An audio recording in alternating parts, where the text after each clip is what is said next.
کتاب مولا نصرالدین جور کرده. این مسلمان است؟ نویسنده این مسلمان است؟ شاید فکر کنه من مسلمان است.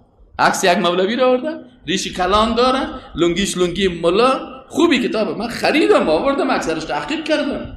وقتی که سر میکنم کل چیزش خوب، یک مولوی آورده، باز یک دارن خرم آوردم، باز فکایی ها را جور میکنه و او را با سرچپه سر خر میشانه. خنده نکنین، کافر شد مردکه، برش بفهمن. بگو کافر جان، انتشارات کفری، فکایی گوی کافر. اصلا این نصرالدین که است، ایره که میگن ای در عربی را جحا میگن. در عربی چی میگن؟ جحا میگن، به معنای مسخره.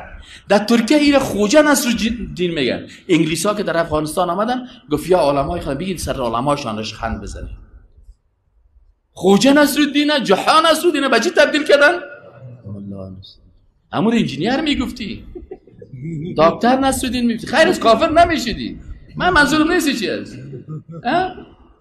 تبلهی نصرالدین میگفتی، هنرمند نصرالدین میگفتی، بابای موسیقی نصرالدین میگفتی. لکن تو آمدی ملا خود در افغانستان کلمه چی است؟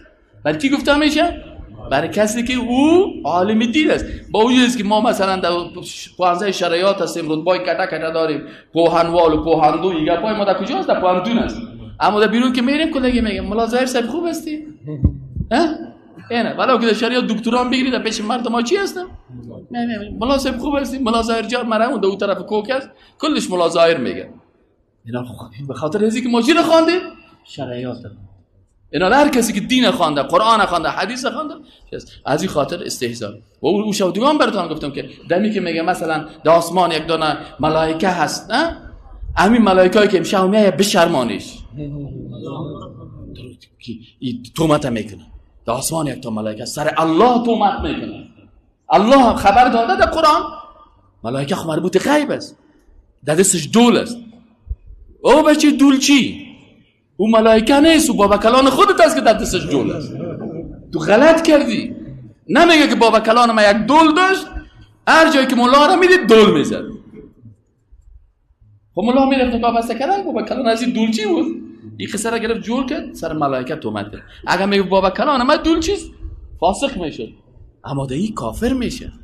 این کافر میشه. از این خاطر برادرای محترم، آل فعلا فکایا برآمده، بسیاری وقتا سر خالق فکایی میگن.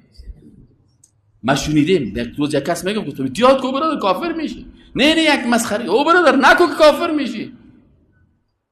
سر پیغمبر فکایی میگن، سر قرآن فکایی میگن، سر حدیث فکایی میگن، سر علمای اسلام فکایی میگن، سر امام بخاری فکایی میگن، سر امام مسلم فکایی میگن.